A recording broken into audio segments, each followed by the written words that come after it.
Ésaïe 44.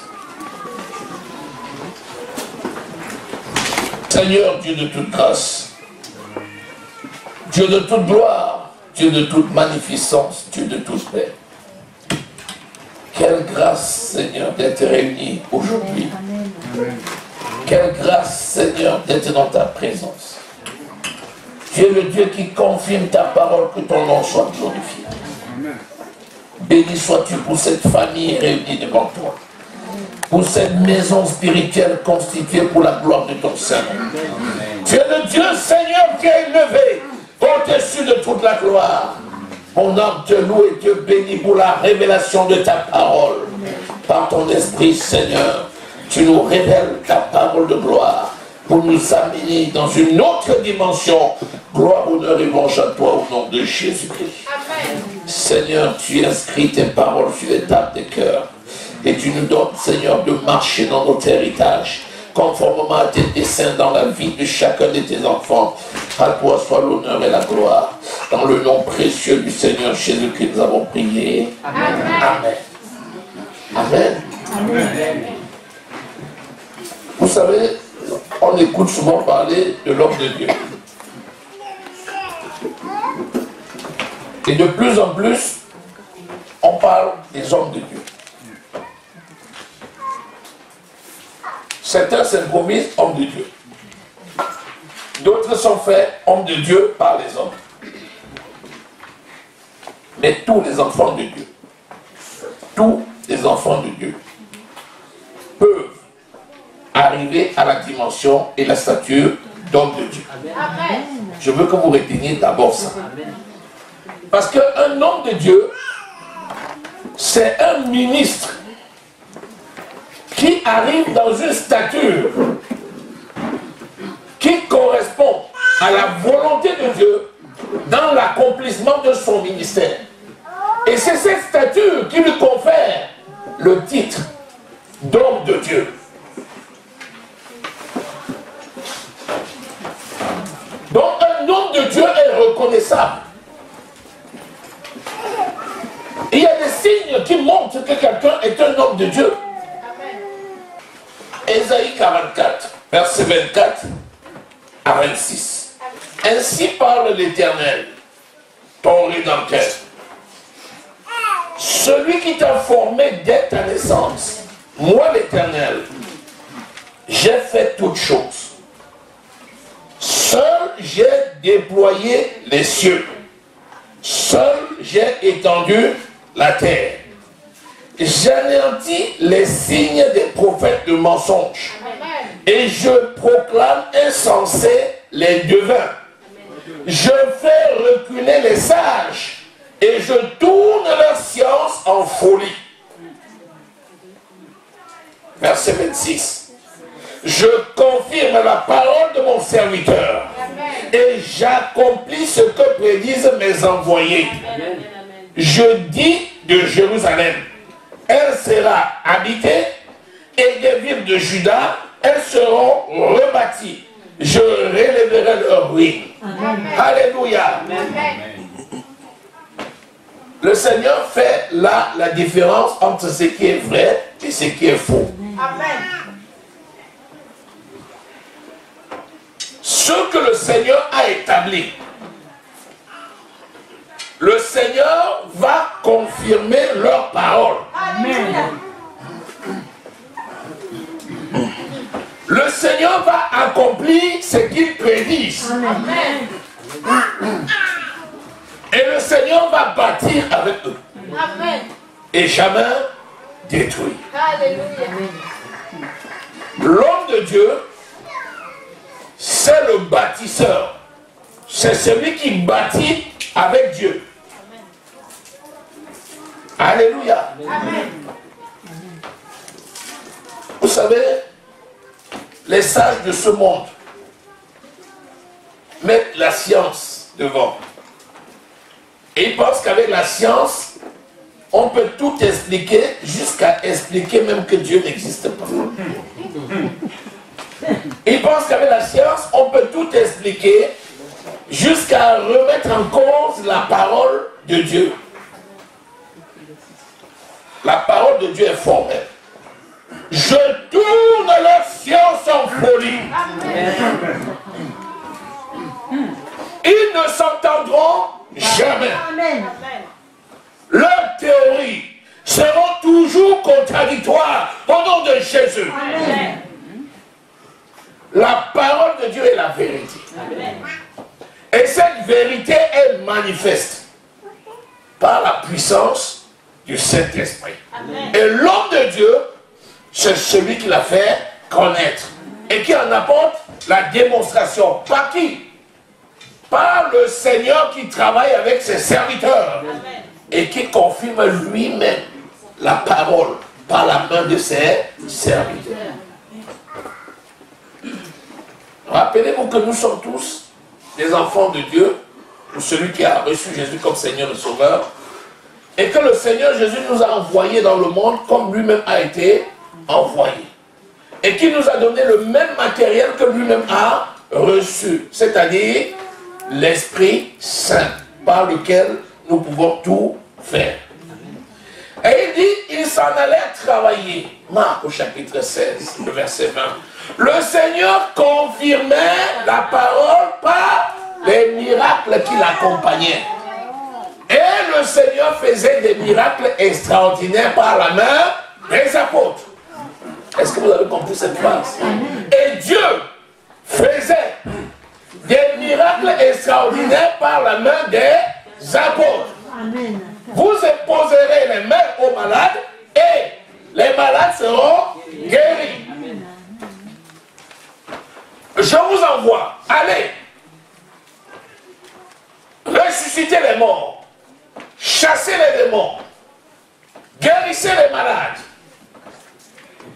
Vous avez reçu gratuitement, donné gratuitement. Donc l'homme de Dieu, c'est celui qui parle de la part de Dieu, qui pense comme Dieu pense, qui parle comme Dieu parle, qui agit comme Dieu agit, et qui amène à l'œil optique ce que les autres ne voient pas. C'est ça l'homme de Dieu.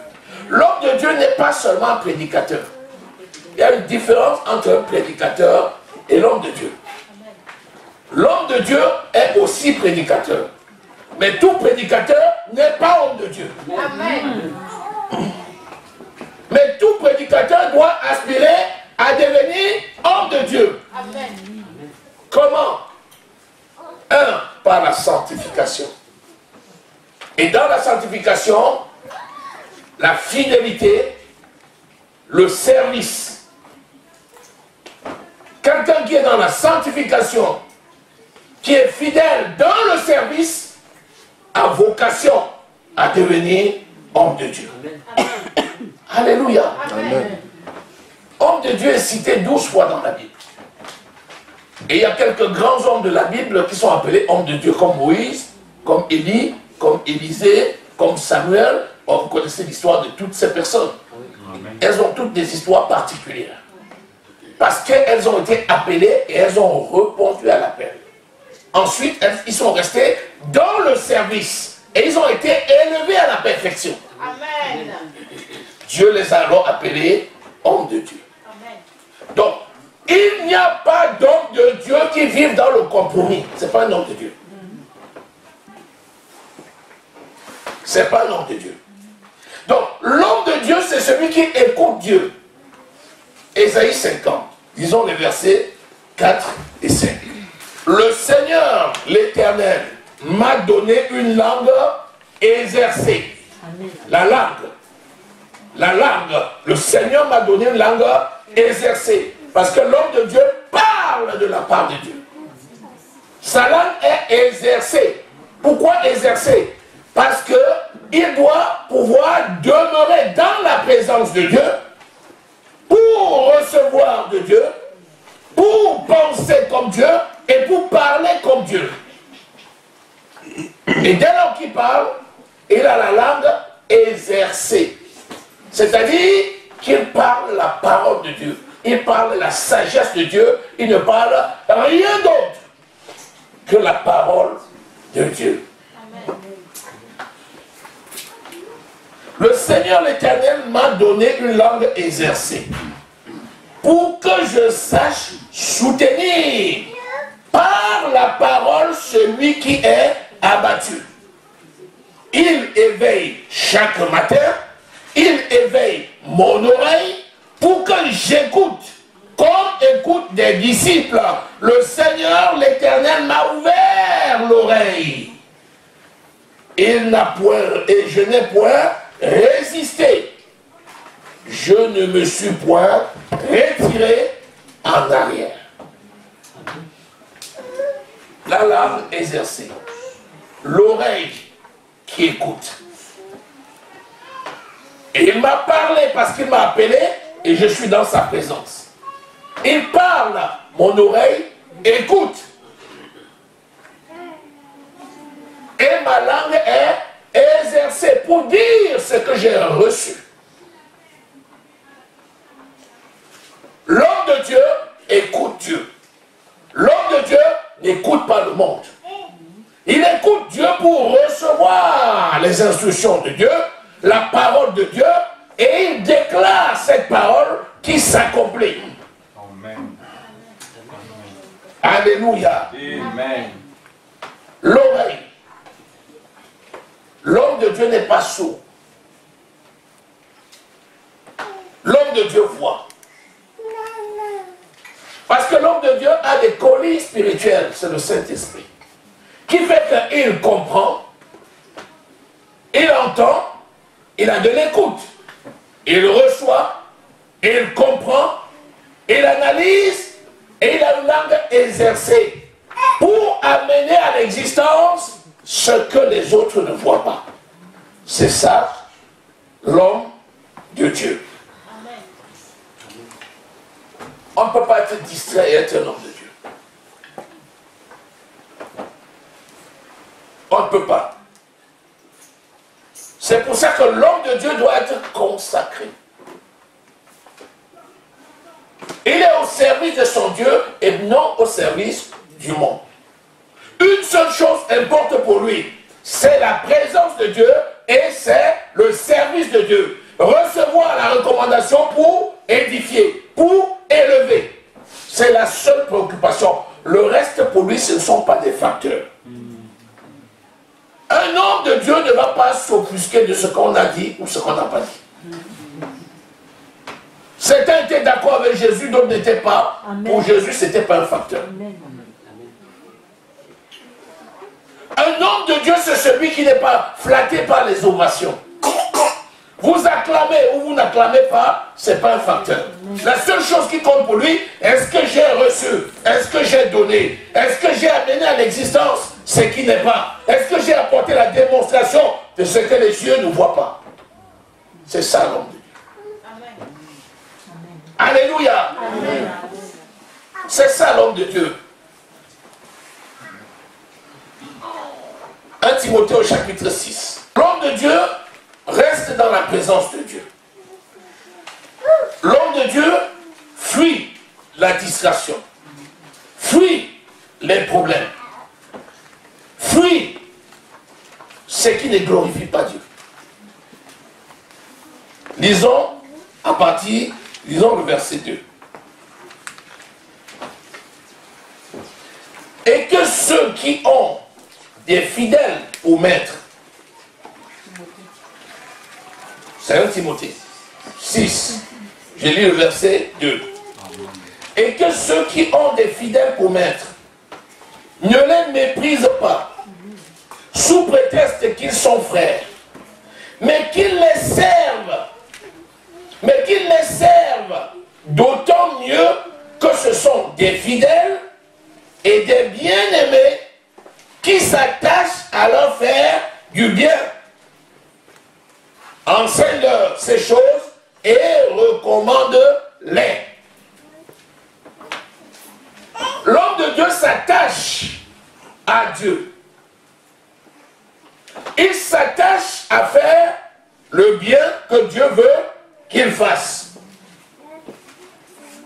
Mais ce n'est pas parce qu'il est attaché à faire du bien que l'homme de Dieu va faire l'objet d'un mépris. L'homme de Dieu est au contact des personnes que le Seigneur a données. L'homme de Dieu, c'est quelqu'un qui a de l'écoute et qui réagit promptement. Mais ce n'est pas parce que l'homme de Dieu est au contact et réagit promptement que l'homme de Dieu va être méprisé. Amen. Parce que c'est un frère. Amen. Si un homme de Dieu fuit le monde, il ne peut être qu'aux côtés des enfants de Dieu. Il ne peut être qu'aux côtés de Dieu. Il ne peut être que dans l'assemblée et il ne peut être qu'à l'écoute de ceux que le Seigneur lui a donné en responsabilité. Par conséquent, vous chercherez l'homme de Dieu et vous le verrez toujours. Mais ce n'est pas parce qu'il est toujours là qu'il va être méprisé. Et là, c'est le grand piège dans lequel beaucoup tombent. Beaucoup de gens tombent dans ce piège. Plus on est disponible, plus on est méprisé. Et c'est un piège grave. Parce que c'est comme quelqu'un qui a découvert une source de bénédiction et qui maudit sa source. Quelqu'un qui a découvert un puits au cours de l'eau vive et il salit le puits. C'est comme quelqu'un qui a trouvé un puits disponible et il a bouché le puits. Tellement il s'est familiarisé à y trouver de l'eau que l'eau a perdu de la valeur à ses yeux. Ne tombons jamais dans un tel piège. Amen. Jamais. Le verset 3. Si quelqu'un enseigne de fausses doctrines et ne s'attache pas aux saintes paroles de notre Seigneur Jésus-Christ et à la doctrine qui est selon la piété, il est enflé d'orgueil, il ne sait rien, il est malade des questions oisives et des disputes, des mots, d'où naissent l'envie, la querelle, la calomnie, les mauvais soupçons, les vaines discussions d'hommes corrompus, d'entendement, privés de vérité et croyant que la piété est une source de gain. Attention, tout ce qui ne relève pas de la sainte doctrine et de la vérité n'est pas une caractéristique d'un homme de Dieu. L'homme de Dieu est attaché à la parole et donc il nourrit ceux qu'il a en responsabilité de la parole et rien que de la parole. Amen. Alléluia. Amen. Au verset 9, il dit ceci.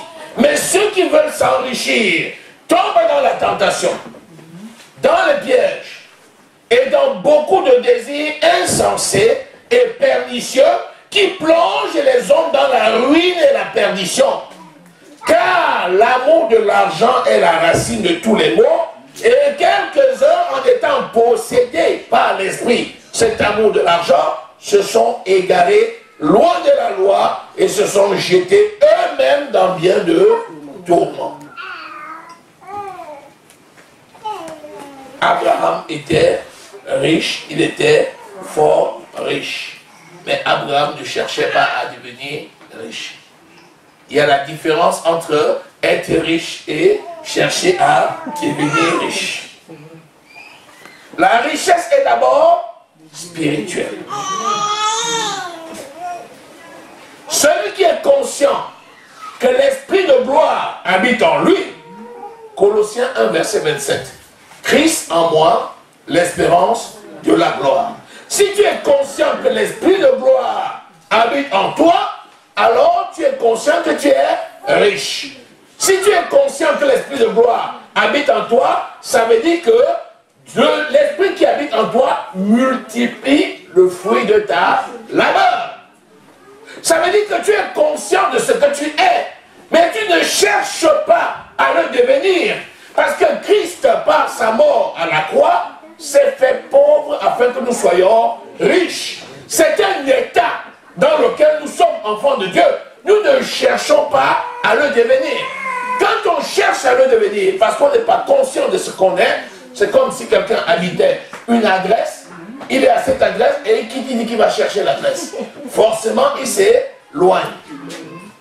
Nous sommes riches en Christ. Nous ne cherchons pas la richesse. Celui qui cherche la richesse s'éloigne de la richesse.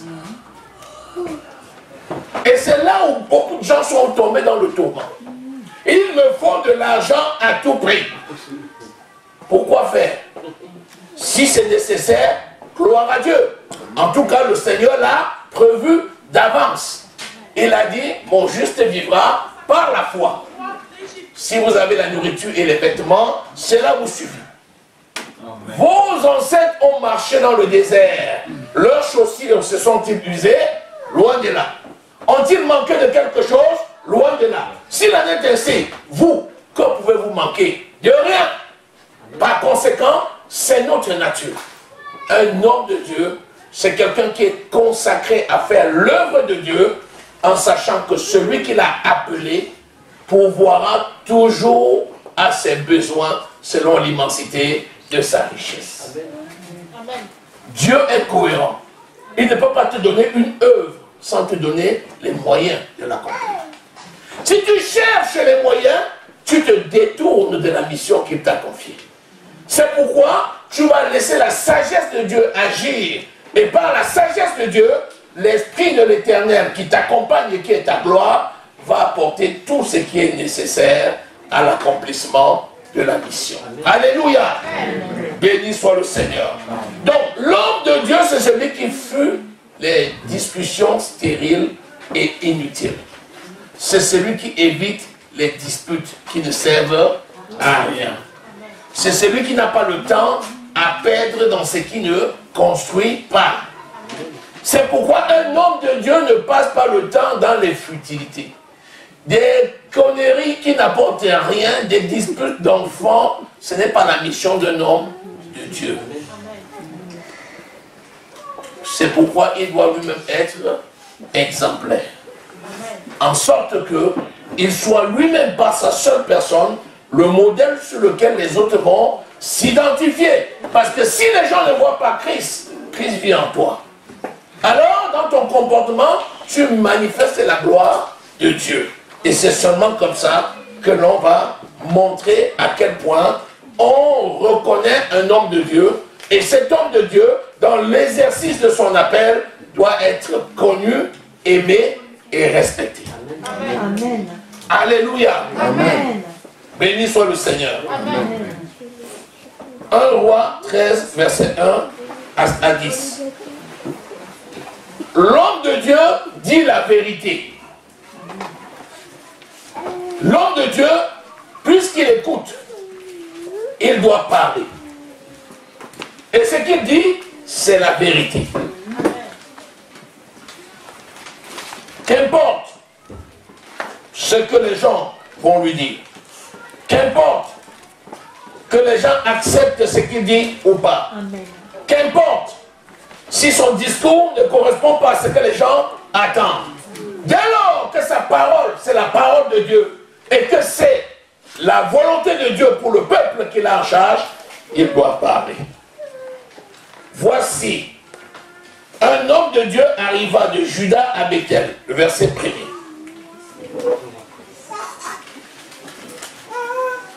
Par la parole de l'Éternel, pendant que Jéroboam se tenait à l'autel pour brûler les parfums, il cria contre l'autel, cet homme de Dieu, cria contre l'autel, par la parole de l'Éternel, et il dit, autel, autel, ainsi parle l'Éternel, voici, il naîtra un fils dans la maison de David, son nom sera Josias, il émolera sur toi des prêtres des hauts lieux, qui brûlent sur toi des parfums, et l'on brûlera sur toi des ossements humains. Et le même jour, il donna un signe en disant, c'est ici le signe que l'Éternel a parlé. Voici, l'autel se fendra, et la cendre qui est dessus sera répandue. Nous allons lire 2 Rois 4, verset 8. Un jour, Élisée passait à Sunem. Il y avait là une femme de distinction qui le pressa d'accepter à manger. Et toutes les fois qu'il passait et se rendait chez elle pour manger, elle dit à son mari, voici, Je sais que cet homme qui passe toujours chez nous est un saint homme de Dieu. Faisons une petite chambre haute avec des murs et mettons-y pour lui un lit, une table, un siège et un chandelier afin qu'il s'y retire quand il viendra chez nous. Alléluia. Amen. Élisée, étant revenu de Sinem, se retira dans la chambre haute et y coucha. L'onction de Dieu était rentrée dans la maison de cette femme. Alléluia. Amen. Parce qu'elle a été bienveillante à l'endroit d'Élisée. Alléluia. Amen. Je continue. Le verset 12. Élisée dit à Géasi son serviteur, appelle cette Sunamite. Géasi l'appela et elle se présenta devant lui. Et Élisée dit à Géasi, dis-lui, voici, tu nous as montré tout cet empressement. Que peut-on faire pour toi? Faut-il parler pour toi au roi ou au chef de l'armée? Parce que pour que tu sois reconnu comme ayant hébergé un homme de Dieu, si tu veux, on va en parler. Elle répondit, j'habite au milieu de mon peuple. Et il dit, que faire pour elle? Géasi répondit, c'est le serviteur qui répond, mais elle n'a point de fils et son mari est vieux. Et il dit, appelle-la. Géasi l'appela et elle se présenta à la porte. Le verset 16. Élisée lui dit, à cette même époque, l'année prochaine, tu embrasseras un fils. Amen. Et elle dit, non, mon Seigneur, homme de Dieu, ne trompe pas ta servante. C'était tellement fort qu'elle ne peut pas s'imaginer que cela arriva. Elle dit, homme de Dieu, de grâce, ne trompe pas ta servante. Alléluia. Amen. Alléluia. Amen. Inutile de vous dire que une année passée, la parole de Dieu s'est accomplie exactement comme l'homme de Dieu avait dit. Alléluia. Amen. Mais ce qui est remarquable, c'est que cette femme a porté cet enfant qui est tombé malade et qui est mort. Elle s'est souvenue. N'avais-je pas dit, homme de Dieu, ne me trompe pas.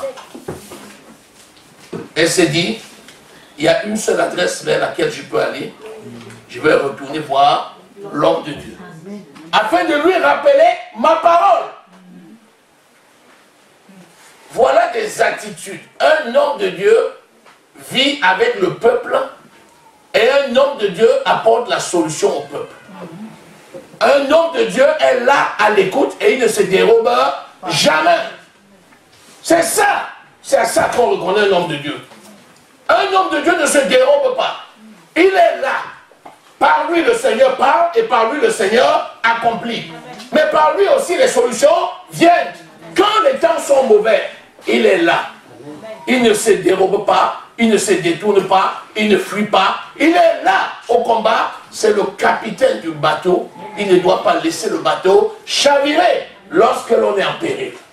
Mais il doit s'assurer que le contenu du bateau soit protégé, soit gardé, parce que l'onction de vie passe aussi par lui. Alléluia. Amen. Alléluia. Amen. Alors elle est partie. Je lis à partir du verset 27.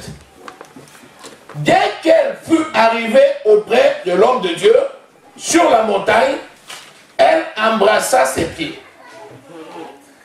Géasi s'approcha pour la repousser. Mais l'homme de Dieu lui dit, laisse-la, car son âme est dans l'amertume. Et l'Éternel me l'a caché et ne me l'a point fait connaître. Je vais m'arrêter un peu. C'est l'Éternel qui envoie l'homme de Dieu. Mais il peut arriver que les brebis soient dans une situation et que l'homme de Dieu ne soit pas au courant. Ça peut arriver. Ce n'est pas parce que c'est l'homme de Dieu que forcément il est au courant. Le Seigneur peut le préserver de certaines situations, tout simplement pour que son attention ne soit pas attirée là-dessus, pour qu'il soit préoccupé à faire autre chose. Amen.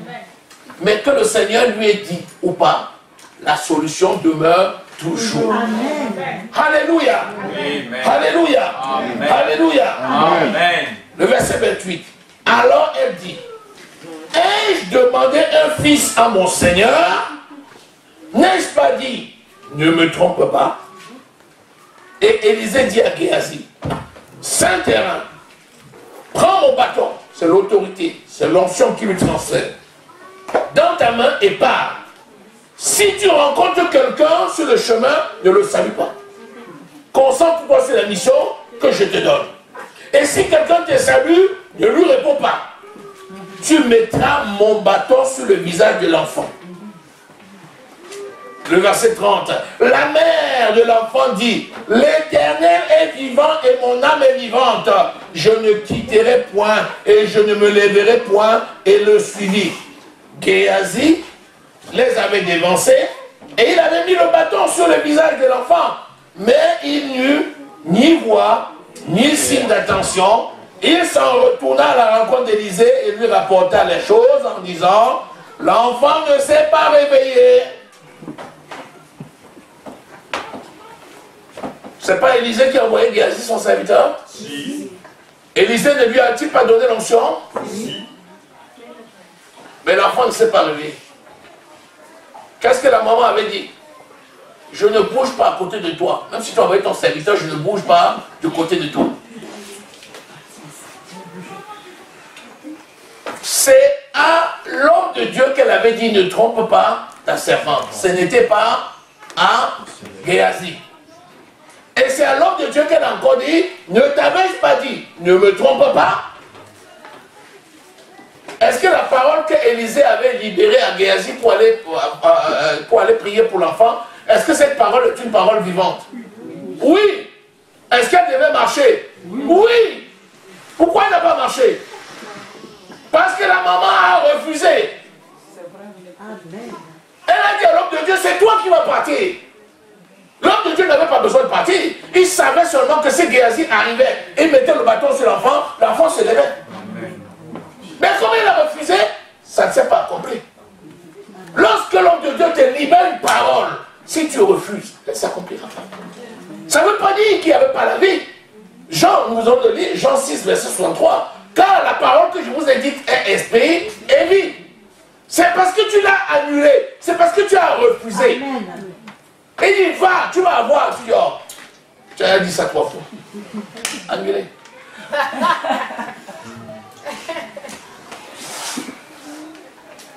Annulé. Mais est-ce qu'après ça s'est passé selon elle? Oui. Elle avait dit que c'est l'homme de Dieu et le Seigneur a fait par la main de l'homme de Dieu. Il dit, à tes résolutions suivront le succès. C'est ce que tu auras décidé qui va s'accomplir. C'est tellement important. Je vous le dis aujourd'hui pour que vous voyez la relation qui vous lie à l'homme de Dieu comme don de Dieu pour ta vie. Si tu es d'accord, il dit, lorsque 2 personnes s'accordent pour demander quelque chose, quelle qu'elle soit, ils reçoivent ce qu'ils ont demandé. Amen. Mais si tu dis non, je ne me mets pas en accord avec toi, tu ne le reçois pas. Élisée, ce n'était pas la première fois. Élisée ne pouvait pas faire toutes les visions tout seul. Et d'ailleurs, Dieu avait mis Géasi à côté d'Élisée pour le former. Donc c'est normal qu'un homme de Dieu te dise, tu peux venir me voir, tu me dis, pasteur, prie pour moi, tu peux venir, vous pouvez être 3, 4, j'ai dit qu'il est quelle heure? Il est 16 h. Normalement, à 18 h, c'est terminé. Je peux dire, frère, prie pour lui. Quand je dis frère Marie-Abel, prie pour lui. La main qu'il va poser là, c'est la mienne. Amen. Et la main qu'il pose, c'est la main de Dieu. Parce que je lui ai dit et il a obtempéré. Donc l'onction se manifeste. C'est comme ça que ça marche. Mais si tu dis, oh, pourquoi tu m'envoies Marie-Albert? Pourquoi selon toi? On va me prier du matin au soir.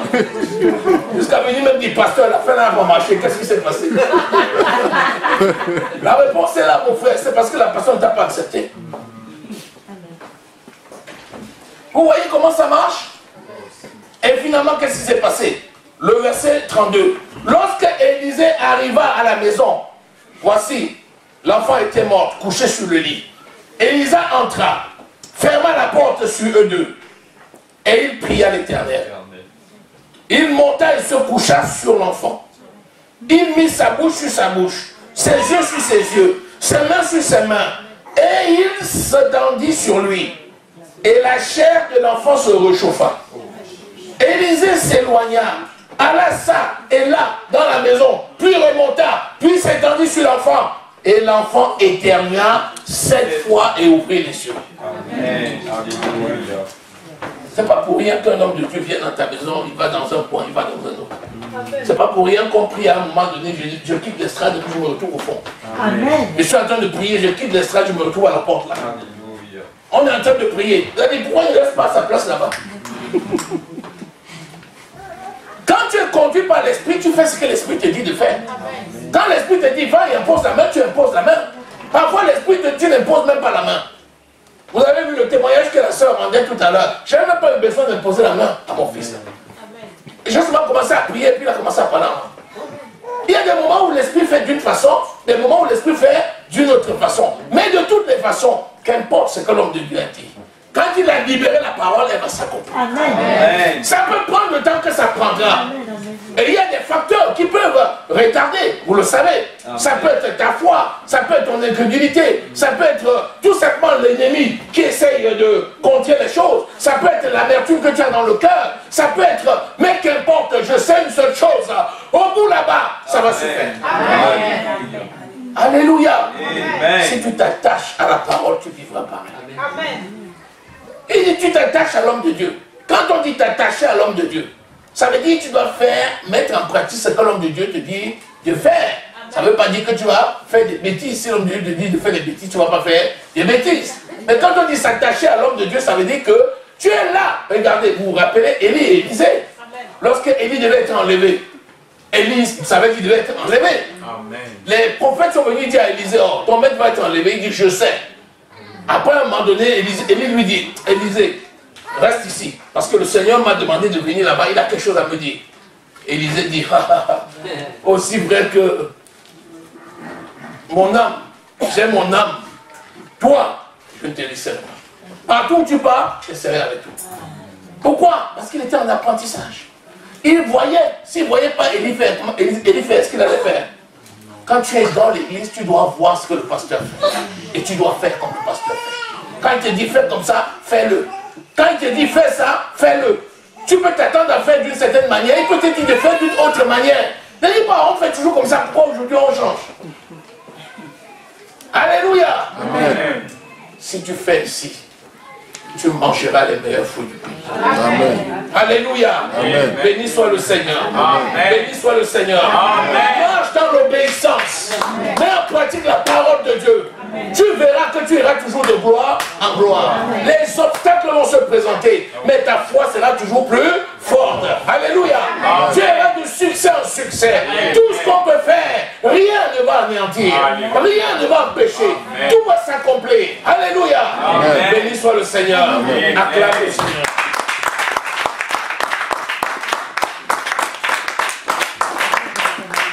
Seigneur.